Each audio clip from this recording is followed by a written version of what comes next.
Paano ka sinusuportahan ni Mariel?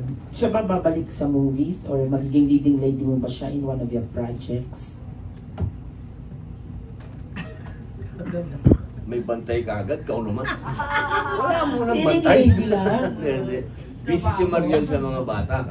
Katunayan kagabi, medyo dramatic yung eksena namin kasi meron siyang tinanggihan na bagong trabaho sana sa isang network.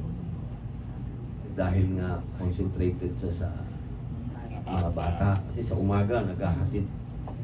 Maaga gumising yun, ihatid siya sa eskwela, susunduin niya, talaga nakatutok siya. So medyo alam ko, mabigat din sa loob niya yun. Dahil mahal niya yung pag-host. Yun naman. Kaya lang, siyempre, nanay siya. Kasalanan niya, nag-anak siya. Ano ba yun? Okay, thank you and good luck and more power. Next. Thank you.